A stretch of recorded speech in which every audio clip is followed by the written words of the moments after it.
We are going to be okay. Famous last words, maybe, of the last episode that just dropped. Yeah, Carol seems to be someone that has a plan in motion for a while. It makes me wonder if she had a plan with Floyd and maybe it didn't work out, and that's why he's no longer with us. So, yeah. It was not okay for Floyd in this sense. Well, welcome, everybody. This is DTF St. Louis, the unofficial after show. I am Lauren Trager, the chief investigative reporter for First Alert 4 here in St. Louis. And I am Elliott, the film critic here in St. Louis, here to talk about this third episode. And it was another doozy, man. Another one. It kind of pulled at the heartstrings at points. It still has that kind of quirkiness to it, but this is starting to get a little bit more of a internal deep dive into these people. So I'm hooked. I'm still hooked. Yeah, it did get kind of sweeter, I guess, in some ways. Yeah. But do you feel like there's been twists and turns? It almost is like every single episode, do you feel like is giving us another little snippet of something, peeling another layer of the onion? There's a mysterious key that we're still trying to figure out what's going on there. There's the Carol of it all in regards to her motives, and something about Richard. You know, he's in therapy. We don't know what's going on there. And there's the medical situation about Floyd that was very much a mystery. So yeah, there's a lot of they drop these little hints to let us know that there's a bigger picture at play. Okay, so I want to ask you about this because, of course, on our show, the F stands for facts. Yes. We keep saying that. On this show, it stands for something else in the app. And I do think these were some of the funniest intimacy scenes that we've gotten so far because, as we know, sex can sometimes be awkward or funny or strange. Right. What do you make of what's going on there? Yeah, Clark has some interesting dreams, as he calls them. Yes, he does. Fantasies in this case. Yeah, there seems to be something about being controlled. We talked about in episode 1 that he seems to be a guy that seems to have a pretty good grip on how people perceive him. But then when he's with Carol, he's kind of lets his hair down, lets his freedoms come out to play, right, or his urges or whatnot. So it was really interesting to kind of see that dynamic and how there's this tape she listens to that kind of says, work with people, but get what you want, come first and all that. So it's an interesting dynamic of seeing him kind of living out his fantasies, but at the same time, she's cooperating with this, but there's still some agenda that she has. But again, going back to Clark's dreams coming true, it was, as you mentioned, quite interesting to see. You learn something new every day. I mean, it just was kind of comic to me. Yeah. Just kind of funny there. But do you think she is really just using him for financial support then? Is that what's in it for her, is she's got a plan to make it out of her situation? That seems to be what this episode alluded to. From the Jamba Juice situation, if you look at her bank statement, she was there at Jamba Juice for like 4 hours. That's dedication. So it's premeditated per se. And then to see her, the way she talks to Floyd too is almost like she's like a teenage girl, where she's just like using these weird, like so serious, and like the way she phrases her words, she seems to be like in a mindset of she wants him to think that she's not as intelligent or not as calculating things as it may seems to be. So Carol is really working behind the scenes. She seems to be like the mastermind behind manipulating people to think that she's one thing, but she's really a lot more intelligent and maybe more conniving than looks appear. Yeah, I noticed that too. The way she talks is just so weird. She says for serious and no way Jose and a lot of wows, That's interesting. And then I think we find out in this episode too that everyone rides that bike. Everybody's riding that bike. Yeah. Floyd's riding it, Carol's riding it, everybody but Clark's wife is riding it. Yeah, which I'm still kind of curious. I'm hoping that there's something with the wife, because we haven't really got anything besides her reaction to her husband being arrested. So I hope that there is more to explore with that character. But yeah, you're so right. I kind of want to get a bike like that and just kind of experience the thrills of being, in control and being more visible, as Clark said. There you go. It's good for your health, as they say. It's healthy for you. I don't know about all that Jamba Juice, though. That seems like that would not be good for your health to drink that many go-getters in a row. That doesn't look like a good lunch for someone to have. So I know we talked last time about Modern Love. I'm not even sure we know his actual name at this point. Christopher or something? Yeah, something like that. But we learned so much more about this interaction, this breakfast. Yeah. What was your takeaway from that? Well, first off, going back to comedy, I thought it was hilarious that Floyd thought that it was a female in the photo, but it was David Bowie. It was just, that whole interaction was funny. But it just goes to show that Floyd, even in an awkward situation, tries to make people. This episode really put an emphasis on like the whole idea of like a people pleaser. And sometimes when you fill other people's cups, you sometimes leave yourself empty. Or in this case, you don't end up surviving because you give so much up to yourself. But yeah, I thought that interaction was really unique and really from Modern Love, speaking about his experience being younger and eventually kind of coming into his own. And I think Floyd kind of took something out of that conversation in regards to being who you are, being your true authentic self, which a lot of these characters so far haven't been their authentic self. So I think there is like maybe not a romance that Floyd sees in his relationship, but something like I can appreciate someone that knows who they are. Yeah, and it's again, he's kind of, is he relating it to himself and also to Richard? Like he sees so much of himself in Richard, and he's also trying to figure out Richard and how to be the best parent for him, and that story seems to resonate both ways for these two characters. 100%. I mean, we've seen more of Floyd being a father to Richard than we've seen, Carol being a mother to him. So I really, those moments to me were really sweet, really tender, and it makes you feel bad for Richard because he seemed to really enjoy after that conversation that him and Floyd had. And unfortunately, he's no longer with him. So I wonder how that plays into Richard's mind about losing maybe another father, because we don't know where his father is in his life right now. So I really like that scene. Yeah, I do too. And I actually want to take a look at one of those scenes right now because I want to get your film critic expertise on the way this was shot. So watch for that carefully. Let's take a look. I wanted to show you this.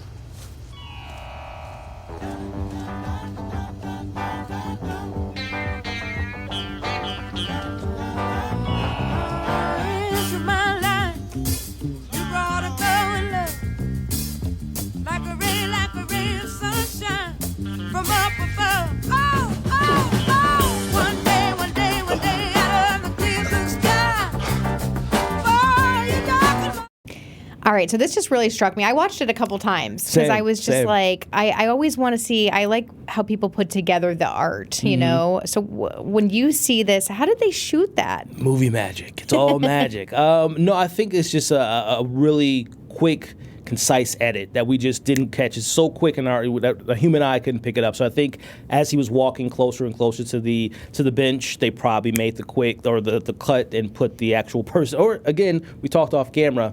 I wouldn't be shocked if David Harbour maybe put some time and effort. We saw the dance moves. He is an Avenger. He is Jim Hopper. He's a man of many skills. So, that might be a secret talent that David Harbour has. I also like sound editing, and they definitely put in the grunts and the effort the that was put forth. He was swinging around there. Put forth there. Yeah. But again, it just leads to this very sweet moment between them and kind of this developing, we're going to put therapy aside. We're going to have this time together. Right. That seems to be resonating with Richard. Again, I think we're still a little skeptical of what's really going on there. Yeah, I mean, the takeaway for me besides that tender moment was, again, what is Richard going to therapy for? Just because he doesn't fit into school? That doesn't seem like, of course, people can go to therapy for anything, but there seems to be something deeper there, especially I'm thinking about the vest. Is there the reason why he wears that vest all the time? Does it mean something to him? Was it, I keep thinking about his father. Was it his father's? Did it, where's the impact there? So I'm really intrigued to learn more about Richard, and especially after this scene, because at first all we've gotten of him is just kind of a teenager that's not really too happy about having a stepdad. But now, the peeling back the onions, he really appreciates these conversations with a stepdad, and it seems to be a really good relationship. Yeah, and I think you touched on it too, but this Clark and Floyd friendship that has blossomed, and again, we know sort of the timeline of it is a little bit, he apparently started his affair with Carol before the friendship got going. Yeah. But then, do you think he's truly genuine when he says, I loved him? This whole line about the sunshine and water, I loved him like you love truly someone very deeply. I am to assume, right now I have a feeling that he meant that. I think it is a genuine appreciation, a love, a bromance, if you will, because I think Carol gives him one thing, which is the fantasies, the dreams and whatnot, and he can kind of, even though he wants to be controlled, I think he likes the fact that he still has a little bit of power of like providing her with paying for bills and whatnot. But then there's that other side of him that yearns for a friendship, yearns for a brotherhood or what have you, and he gets that with Floyd. But there also might be something maybe more intimate between the two, because there are a couple scenes that kind of show that there may be more than just like a true brotherhood. There might be something, an attraction potentially. Yeah, I kind of was wondering about your thoughts on, is it subverting, because I think a lot of the themes of this is subverting people's assumptions, as we heard from Stephen Conrad in one of our last episodes. But, how in terms of masculinity, how a conversation like that would go. Okay, so you had this encounter with a man. Okay, you kissed this man. Yeah. And yet the way they kind of juxtapose that with them working out together, I just thought that was just so interesting. It really was, because, again, knowing that they are fairly new to each other, that's not a conversation you would assume that would be had between fairly new people, especially in a public setting like that, especially doing what they were doing and working out. So there's an undertone of maybe sexual tension between the two gentlemen. And also I found it funny that it was Floyd, he was doing the workouts for Clark. Yes. But it goes back to someone being in control. I think, again, just the positioning of him being on top of Clark and being behind him. So that might speak to, again, something a little bit more of that fantasy or dream that Clark gets to live out with not only Carol, but also with Floyd. Or maybe it's just two dudes working out, you know? There you go. I mean, Yeah. I just find it so interesting. And the B2B, you know, that's like their little tagline together, bring out the best. Do you have somebody who brings out the best in you, Elliott? Yeah, my dog. I'll say my dog. I love that. My little puppy brings out the best in me, because sometimes those dogs can do some things you're like, what is going through your mind? Yeah. Like, you know, you forget that pretty quickly. But I think we can relate to that, because I have a couple friends where you're just like, okay, yes, you know me, you know the true me, you will be there for me no matter what, and you can kind of see that blossoming between them. Okay, so again, it's DTF St. Louis. We are St. Louisans. Yes. What are you kind of hearing from people on the St. Louis aspects of it? Are you getting any reaction from people that are like, I find it frustrating or I find it exciting? I'm hearing more of, the more I talk to people about it, they're more accepting. It's like, we know it's not shot in St. Louis. We're kind of forgiving to that. But there are like some conversations I'm hearing about doing the research. Again, and I didn't even realize this because I'm not a Jamba Juice. I had Jamba Juice where I lived in Chicago, but there's no Jamba Juice in St. Louis, which was, I didn't even realize not downtown. that. Yeah, downtown, yeah. So like people were like, well, could have did something else differently there. And there's little tidbits and little things that like, come on, you could have switched this, that, and the other. But I feel like more people are just like, we're forgiving, but we wish that maybe more research would have been done to really kind of make it more authentic. Well, we talked with the St. Louis Film Office, the head of the St. Louis Film Office, about why it wasn't shot here. Very fascinating interview that we're going to have coming up just a little bit later in the show. But we have another guest, a couple guests that we want to bring on as well. They are a big St. Louis name who said they were quite surprised to find out that they were actually going to be included in this show, but they're kind of leaning into it a little bit, changing things around a little bit. So we're going to hear from them coming up right after this break. Well, welcome back. We have some really special guests joining us now to talk more about this show and about a particular aspect of it. So joining me is Lori Westhoff with Purina and Sarah Javier of the APA of Missouri. And if you guys have been watching, obviously, pretty closely, you know that Carol is an employee, allegedly, in this show of a company called Purina. So we're so glad to have you on, Lori. Tell us a little bit about Purina for people who are not familiar with St. Louis or maybe pets. Sure. Yeah. So Purina was founded in St. Louis about 125 years ago. And at that time, we were proximity to the river and the rail in the Midwest, and it was just a prime location. And our founder really built a pet care business as part of a broader business here. So we had really deep roots in the city. And now we're a global brand. You can find Purina pretty much all over the world, and we make dog and cat food and treats and litter and supplements and veterinary products. And we're one of the top in the whole world. So we are proud to be homegrown here in St. Louis, and we're a little surprised to see our logo on Carol. Well, and it happened kind of quickly, I think, for a lot of St. Louisans. We didn't even know this show was necessarily coming out. There wasn't a lot of buzz around it. But one of the press photos pretty prominently featured Purina. So what was your reaction there? So, I started getting blown up my text, and, I do communications at Purina. So this happens fairly often for any number of reasons. But, I was getting Instagram messages and, did we approve this? Did we sign up for this? What's our involvement? It's Jason Bateman. That's awesome. And my initial reaction was, oh, that's really cool. And then I'm like, what's the name of the show? Wait, what does that mean? Yeah. Wait, who gets to tell our executives what that means? So we decided ultimately to have more of a sense of humor about it. And we love St. Louis. And I think any attention that we can get for the city, if it's positive, we'll take, right? Yeah, I think that's a little TBD based on what I've seen on the show, but we're hoping. I mean, hey, just to have the name and the title is something a little bit unique. We don't get that every single day. Sarah, so you guys are actually kind of leaning into this a little bit. Tell us what opportunities might be coming out of this show for you guys. So one of the great things about the APA is we're always open to finding new ways to promote pet adoption, and in this case, fostering. So actually, Lori and another person who is on our board reached out and said, hey, there's this thing happening. What do you think about really leaning into this and making it about foster and giving it a kind of fun spin? And without any hesitation, I was like, absolutely.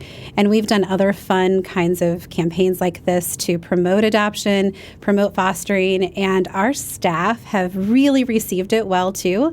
Lots of people have been very excited about taking this opportunity and just really having fun with it. So on this podcast here, we say the F stands for facts, okay? That's what our F stands for, not Perfect. the other word. You're talking about the F standing for foster, to remind people, hey, this is what we can do. Yes. Help animals. Correct. And we know that St. Louis loves animals. Purina loves animals, and we're really fortunate to partner with them. So this is a way that we can encourage people to help animals in our community by temporarily opening up their homes and inviting a pet in and being down to foster. And the boredom slogan, too. I loved that. Tell us kind of how that came about. So after Lori and team pitched it to us, we have a really phenomenal marketing company called Darling Brand Makery that does so many of our campaigns. They've helped with, we recently had one called Never Leave Home Naked. We've had Big Dog Energy. And so they are always up for a fun opportunity. And we turned this around within a week once the idea was out there, and it has just been great to launch. That is awesome. Well, I know we'll put some information out about it, too, so people can find more information. You mentioned, though, Lori, like there's a little element of surprise. Is this, for a big brand like you guys, is it, I don't know, is it unusual, typical to suddenly find yourself in a situation where you're being featured in a show? Yeah, it is pretty unusual. I mean, typically there's kind of a little bit of a protocol of like outreach and are we aligned kind of with the content of the show and things like that. That didn't really happen this time. And you know, I get it. We're from St. Louis. We're iconic even in the St. Louis skyline. And so I understand the connection to be made. And I think there's also this juxtaposition of Carol's character, right? That she's working for this company that's well known, well trusted, and then kind of has a bit of a dark side that we're learning as we kind of go into a little bit deeper into the season. So it's very interesting, but it's not, you know, we're an iconic brand, but this doesn't happen every day. And I want to give a shout out to your employees, right? We don't have Carols at Purina. No, I don't think Carol would pass like the phone screener at Purina. Right. But you know, it's interesting. There's some chatter happening at the water coolers at Purina about the show for sure. Yeah, and you mentioned even like the vest that shows up. That's not something that you guys would make publicly available necessarily. I mean the nerd in me says like that the color of the vest is like against our brand standards. Even at the time, that was an old logo. Like there was a little tweaking that happened there with that. But it is interesting, and I think just to have a spotlight on St. Louis and hopefully invite people to like come and actually see what our city is about, which is very much maybe not what you're seeing at all on the show, but the food and the people and just the culture that we have here is pretty phenomenal. So. As St. Louisans, do either of you want to weigh in on what you've seen so far? I know some people were kind of frustrated by like the Busch Stadium scene, for example. Yeah, for sure. Not so authentic necessarily in some of the location settings. Yeah, I mean, I'll chime in, and then you can. We've got a gorgeous downtown. We've got such a historical buildings and beautiful brick, and like none of that is shown. And I think that has really like bothered me more than anything. Like, just come on, go down Market, see City Hall, see all of these beautiful buildings, get some good B-roll. Come on. That's what I wanted to see. Yeah, I would agree with that. It seems like more could have been done to make sure that we were authentically represented, not just in the people and the corporations, but also just downtown and the communities around us. So anything else you'll be looking for as you continue to watch, or is it kind of like, you know what, we're going to just focus on our pets and the animals? So seeing pets, I think, would be a good thing. Yeah. There haven't been I don't think I've animals. tracked even one dog yet in the show. Which is interesting because that's not authentic to Purina I had to take either. my dog home after, to come here, and she's mad. Right. So waiting to see the pets. But yeah, I'll be interested to see how it unfolds. It's a little unsettling. Is the way that I describe how Very I feel unsettling. about it right now. Yeah. Interesting. Yeah. I'll watch it till the end for sure. But it's an interesting show. I'll give it that. Well, of course, as we've been talking about, not shot. None of it was shot here in St. Louis, shot in Atlanta, Georgia. We're actually going to be talking with Kelly Hyatt of the St. Louis Film Office about why not and some of the challenges when it comes to attracting more of that industry here and how we could maybe do that more in the future. So that's coming up right after this break. But I want to thank you both so much for being with us today. Yeah, thank you. Thank you. All right, well, welcome back. Kelly Hyatt is here from the St. Louis Film Office. You are head of the St. Louis Film Office, and we are so excited to talk about this show with you, DTF St. Louis, on our show, DTF St. Louis, the unofficial after show. So welcome. There we go. Thank you. for Thanks so coming much. on. So you actually knew a little bit about this show. We were kind of surprised. We were talking about earlier that we didn't hear a lot of buzz about it or anything until the trailer just dropped. It dropped out of nowhere. Yeah. Yeah. And it was like, oh, wow, okay, here's this cool show set in St. Louis, Jason Bateman, David Harbour. You, however, knew a little bit about it. I did. I kind of got scooped on it, I don't know, probably 2 months or so before they started production. I'm affiliated with a commissioners association called AFCI. And so with that, you get kind of the inside track on a couple things. So the commissioner that was kind of working on it let us know. And it was one of those things, obviously, that I was like, well, what the heck? Why aren't you filming in St. Louis? Yeah. But there's a myriad of reasons why productions choose to film where they do. So yes, we worked with them and made sure that anything that they wanted St. Louis specific, we made available. If they wanted some Ted Drew's cups, or something. So we knew what was going on. And then, of course, they told you how it ends, right? Just kidding. No, spoilers I for know you. nothing. I've not seen an episode. I know now at this point, you know everything that I know. So. Yeah. So I guess that is a big question that comes up always. It happened with Ozark too, where it's like, okay, it's about a town, but it's not filmed there. I mean, they've been pretty clear about that. It was filmed mostly in Georgia. Yes, Atlanta. So is that pretty typical? I mean, in the industry where it's not filmed where it's set. Yes, it does happen. I mean, I made a 20-year career working on a number of shows that did not get filmed, where they depicted the whole kind of Grey's Anatomy empire, obviously that takes place in Seattle, and we filmed all of that in Los Angeles. So I think it's in the 14th season of filming, Los Angeles for Seattle. So it does happen all the time. I've done a number of things in Chicago that were DC. I did a whole series in Chicago that was Detroit. So yes, it happens. I guess one of the big defining factors for it is really the tax incentives. So with Ozark, for example, Missouri didn't have a state tax incentive, and there's really nothing you can do to combat that. Right. It's the end of the day, it's money, it's dollars and cents. Now, the Ozarks in Missouri, they reap the benefits anyway. I mean, you can't go to Georgia to go to the Ozarks. Yeah. Right? Right. So there was a win. Obviously, the economic impact that it would have had by hiring our cast, our crew members and things like that, and the lodging and the hotel tax and all that kind of stuff we missed out on. But I think we made up for it in the long run with just the tourism aspect. Yeah. And we should say you worked for Shondaland Productions. You worked on Chicago Fire, Chicago PD. Yes. You know what this world is like. Yes. So, I mean, as they're looking at how do they make this sort of St. Louis authentic, though, and still feel like it is actually set here, like what goes into the thinking of that to be like, well, we need to kind of get some of the details right? Right. Well, so a lot of that comes down to the production designer. So we actually filmed a movie here in August that took place in Dallas. So they shot St. Louis for Dallas, and it came down to picking the childhood home of the main character, the type of grass that was in the front yard of the home. So, I mean, you do get very detailed with that aspect, and so you want to make sure that, to the eye of somebody from there. I mean, I think we've all watched things that we're like, nah, 100%. That's not really it where doesn't that feel would right. be or something. Yeah. You obviously, with your film critic background, I'm sure that there's the continuity stuff that you Tons of catches your eye. times. People don't like watching things with me, by the way, because I'm like, no.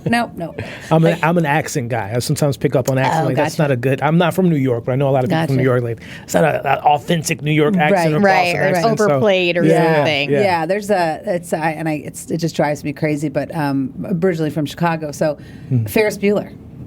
Going completely Famous the for- wrong yeah. way down Lakeshore Drive. Yeah. Oh my gosh. They're going north one way and then south the other. It is totally wrong. Oh, And that's it's just so like every time funny. I watch it, I'm like, oh, come on. Yeah. But anyway, so yeah, there's little things, but it's an authentic thing. Again, I haven't seen the show, so it'll be interesting to kind of see what that looks like. Yeah, But I mean, I have an eye for looking at St. Louis as different places, so I would hope that whomever was the scout and whoever did the thing, did their due diligence, and they can make it St. Louis-y. Yeah, and obviously the setting isn't everything. It's just, is it kind of rare? I mean, maybe both you guys can weigh in here on like to get a name of a place in a title, but maybe that's not central to the story itself. It's sort of like it's still about these three main characters and what sort of happened. Could it have been set maybe in another Midwest town or something like that? But I mean, is it sort of like this idea that like you still want it to feel authentic so that it's not in your face? Every shot doesn't have to be on the arch grounds, for example. Yeah, and that kind of, I don't know, I feel like that's kind of been more of a trend lately. It's not the kind of bonking the viewer over the head with, like, this is where we are. Middle America is kind of middle America, I don't know. I've seen it a little bit more. I mean, I always interpret it as like it's almost a character within itself, even if it is maybe not entrenched in the show, but it still has like a personality to it and how the characters react and move throughout the town or city, whatever the case may be. So I'm hoping, going back to the authenticity, that the show depicts St. Louis as a way of being another character to carry on within the story. So yeah, I mean, there's things like it's the choice of like beverage. So for instance, the Dallas movie that was here, they were trying to work out a deal with AB to but they were like, well, no, they would have drank Bush beer there, Right. whatever. Right, So right, right. I mean, it's little things like that you can really sell, the environment just by what people are acting and doing. Put some fried raviolis on the table. You know where you're at. Here in You St. know where Louis. you're There we go. Yeah. A little Emo's Pizza Emo's box Pizza, or yeah. something Right. for people who know that exactly. reference. 100%. Yeah. Brand awareness. And Yeah. that's a whole nother industry. I'm within, sure. Licensing, and Where those there's- conversations are happening so that they get their little play too. Yeah, Yeah. absolutely. So what are we doing collectively, the collective we, to see if we can bring some more of that piece of the pie to the St. Louis region, to the Midwest, to kind of get, that industry and that economy that these film productions bring? Yeah, I mean, the movie industry is a multi-billion-dollar industry. One of the things that we are fighting with right now is the overseas market. There's just really nothing that we can do to combat that. Atlanta is seeing a huge drop in their production. The Really? Marvel, the Marvel Shooting a lot in Empire London, moved. right? Yeah, they moved out to London, and there's a project that I was trying to get here. They're shooting in Ireland. I kind of give myself a little grace. I'm like, if they would have gone to Oklahoma, I would have been mad. But I can't compete with Ireland. So, Is that financial mostly, or is it yes. just because there's yeah. ease They of less don't regulations? deal with all the union issues that we do. And then, healthcare. So, I mean, there's a thing where, it's like we hear about all of our productions and our crew members going over to Europe to work. That's not reciprocated, because when crew members from overseas come here, there's no health care for them because there's a private health care. So there's all sorts of different things. The labor is cheaper, but yes, so that is a big deal. Now, that is trending with kind of larger budgets. I really like to focus on like the $3 to $10 million. I have my little logo or slogan is I want a Juno every quarter. So if I can make the movie wow. Juno every quarter, we'll Classic be in good movie. shape. I It love is that classic, movie. Yeah, right? yeah. Little Miss Sunshine, like those types of things that keeps consistency in our marketplace. Yeah. It keeps our people working, and it just kind of keeps like the infrastructure going. So there's a number, and I feel like I'm talking a lot, so jump to the number. There's a number of smaller businesses that have really, really thrived because of these movies coming in, and not necessarily ones that you would think about. So a catering business, for example, they were just kind of a mom and pop catering business, and as a matter of fact, they're kind of teetering on what to really do and to keep going. And a movie comes in town, and now they're making 150 meals a day, 3 times a day for an entire crew for 30 days. Yeah, amazing. So those types of things. And so there's a travel agent that I've been working with, and she's really just, she's leaned in on it. So she does all of the travel for productions coming in, and not only just the airplane. Now she's doing personal car services, she's doing security detail, she's doing all of these things. So the spill off into our local economy really is great. So there is production happening. Yes, we actually have a film going on right now. So, yeah, it's smaller. It's an independent film. They actually chose not to go with the tax incentive, and I'm not sure why, but they were able to kind of do it on their own. But yeah, that's they're actually shooting quite a bit in North St. Louis, so that's reaping some benefits over there. That's the other thing too. I mean, you end up in these areas that all of a sudden a production comes in and they're renting a church parking lot for 10 days. Yeah. So you're just feeding kind of this great impact into communities that injections you don't always think about. 100%. Where it's like, okay, that does make sense. Plus, I just feel like, especially in St. Louis, some of the architecture is just so unique and beautiful. Yeah. I mean, we really kind of have this. We have a lot of cool spaces. Yeah. If you're a location scout and you're like, well, I like this, I like that. Yeah. No, it's amazing. I was actually at a meeting over at Greater St. Louis yesterday, and they've got a beautiful space, and I'm looking out and you see the arch, and then you can kind of see Laclegue's Landing, and a conversation with some people, and you're like, oh, that could be New Orleans. I'm like, yeah, it's also Soho. It's New York. With the cobblestones so there's all different ways that we can shape shift. I mean, obviously the goal is St. Louis for St. Louis, but, I'll take a great New York movie shot here. Yeah. And the cost isn't, working in these larger markets, the idea of what you're going to deal with, not only red tape, but just the savings of filming in St. Louis is great. Going back to the indie conversation, I'm a big indie fan. I love independent filmmaking. Have you noticed a boom in the business with streaming being more of an option, where studios might be not as open to risking, financials for independent film, where streaming is now allowing the opportunities to be more? Yeah, there's a big shift just in the sale of the product. I just got back from Sundance, where I can confidently say there was a lot of talk about St. Louis at Sundance. It was the movie that premiered there was amazing.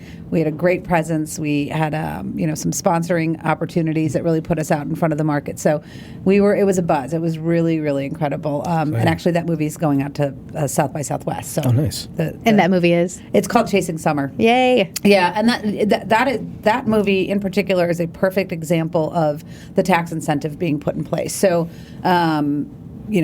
it's a 20% across the board for the tax incentive, and then you can uptick to 42%. So that extra 22% is achieved by employing veterans and employing apprentices, filming in blighted areas, having a production office in a tier 2 or 3 neighborhood. There's all different ways that you can get it. One of the biggest uptick is a 5% showing Missouri in a good light. And that's, it's objectionable. Like I always say, like if it's a horror movie, the killer can't have a Cardinals shirt on, but the guy who gets killed can. Okay. Okay. And I say that with grace. But anyway, we were able to work with the production for Chasing Summer. So the movie takes place in Dallas.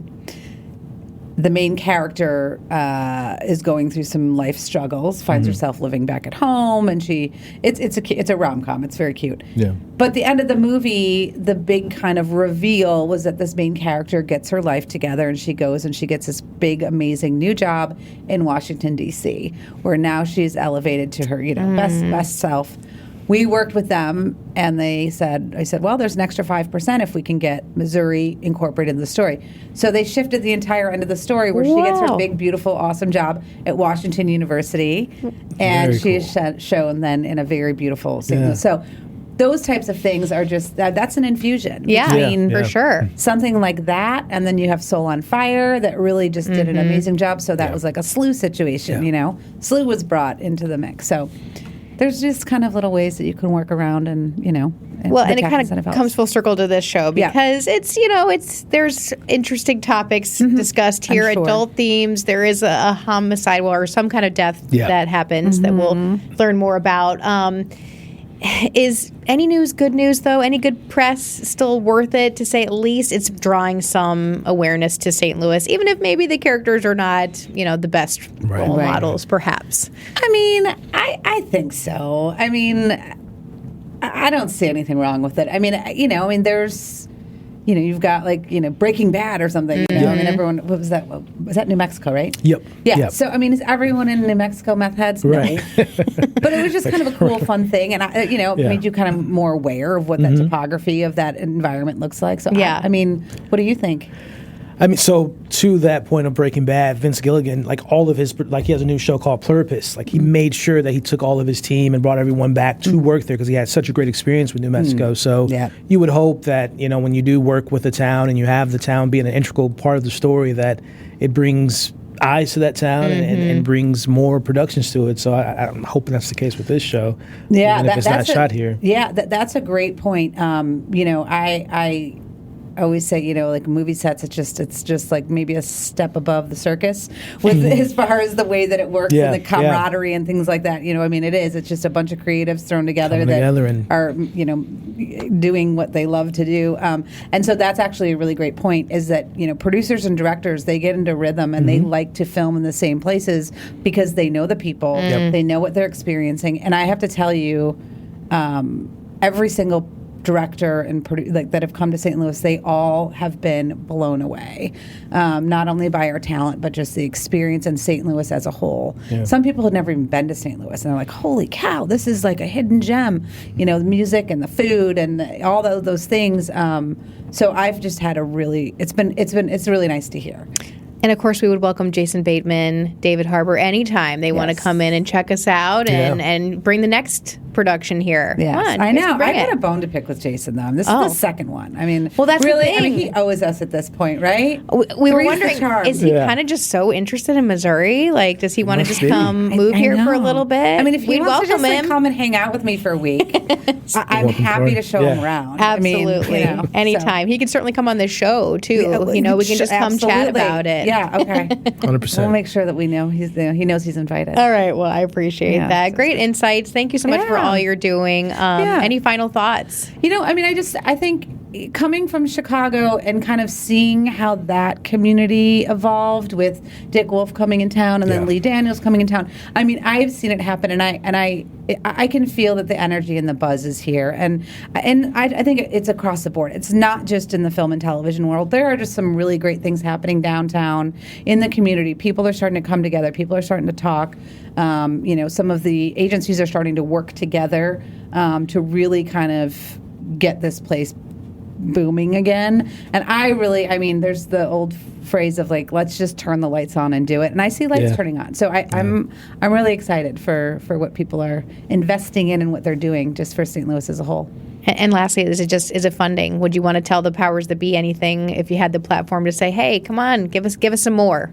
Oh yeah. No, of course. Yeah. I mean, we're going into our third year, although, the first year was really only a quarter of that year. Yes, the cap, is something that we're looking into getting extended. Last year we did a great job. I think there was $1,700 left or something in one of the funds. So yes, that is something we were working on. But the two bigger aspects of the incentive are, it's broken into two buckets right now. So it's $16 million altogether, but there's 8 allocated for film and there's 8 allocated for television, which is great because it kind of there's a little protective nature to it. But if we can just put it all together so that we're not in a position where there's $5,000 left in the episodic and there's only a little left in the film when we have a film coming in and they can't come in because of... Yeah. So we're trying to kind of marry that. And then the second thing is really extending the sunset. So infrastructure, maybe a little standoffish if they're saying, well, wait a second, this has the ability to go away again. So we want to push that sunset out into the 2030s so that we can really say, yes, we are here, we're here to stay, and we've got a lot more to do. And shows like this have big budgets. So. They do, and that's that's one of the reasons. I mean, they're one episode of an HBO show could probably take out most of our incentive. And, we saw it with Ted Lasso last year. They filmed in Kansas City, and that was great and amazing. But, yeah, our incentive took a big hit from them being there. I mean, we'll take it, obviously. But yeah, and that's one thing. We at this point we wouldn't be able to facilitate a show like this just with our incentive alone. Now, there is some activity happening across the river over in Illinois. If and when and how and that all happens, we'll be in a very good position for a show like this because they can shoot the interiors utilizing the Illinois state tax incentive and shoot the exteriors utilizing the Missouri state tax incentive because they're stackable. And for me, that is the sweet sauce for episodic television. Yeah, getting creative. Yeah. So if things go the way that they're projected to go, we could be in a really great spot by the end of the year. DTF St. Louis or something like that. Yeah, the spin-off. Yeah, that's a whole different thing. Which is in Illinois for people who may not be familiar. Yeah, that could be. There's a lot going on East St. Louis that we could do shows all about. There you go. Well, I'm sure you'll be watching this show alongside with us. And I'm excited to see it. Yeah. Well, thank you so much for being here with us. We really appreciate it. Come back. This is super fun. All right. Next time I want to talk more about you, though. I want to hear we can dive deep into it. Do a deep dive into your movie 100%. background and hear everything, and we can go back to head to head. That's what this is all about: is facilitating some fun conversations. Yeah. What's That's your what we're going to favorite be doing. movie of all time? Ooh, On the spot. My love for film came in the 90s. I'm a 90s kid, so Steven Spielberg's Jurassic Park has always amazed me of like, I thought dinosaurs didn't exist. And for the longest time, I thought they were real dinosaurs. So that's one that sticks out to me. I always love that film. What about you? Same question. Oh, gosh, now you're putting me on the spot. I'm like all over the board. I mean, I like Little Miss Sunshine is probably one of my all-time favorites. And I just love the idea that, like, it's just so simple, and it just takes place. I mean, most of it takes place in a van. But then, honestly, the other thing too, from a location standpoint, the very first movie that was shot literally on location the entire time was Vacation. And so, literally, they shot that on location. The entire film was the very first one ever. So I love that too, just for just the grit that went along with that whole one. But and it's funny. So. I'm going to ask you now. What's your goodness. Your movie in the ring? My favorite movie.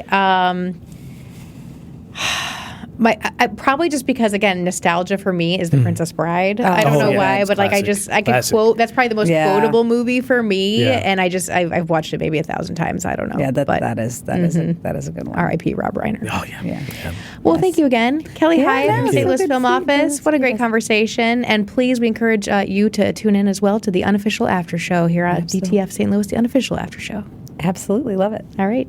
So we were so grateful to get to talk with her about all of that. I mean, obviously there is more effort to try to bring more here, but knowing that it's a changing, ever-evolving industry. It is. I mean, they're doing the best efforts to bring more productions to St. Louis, which is always great. And hopefully, as the years go by and more funds come into the area, we can see more things come here, which would be great. One of the things I kind of personally hope out of this show is that people just hear the name St. Louis and they go, you know what, I'm curious about it. I want to learn more about it. Maybe I will go visit. Do you think that could be potentially an outcome of this show? It could be, because there are shows that, I think about Breaking Bad. People go to, New Mexico just to kind of experience Walter White, where he walked, and things of that nature. So certain shows do have that impact on people where they want to live in the spots, be in the moments where their favorite characters were. And we've heard that too with another Bateman show, Ozark, where people were like, what is the Lake of the Ozarks? Where is it? And now suddenly they're going to see it. So that's pretty cool.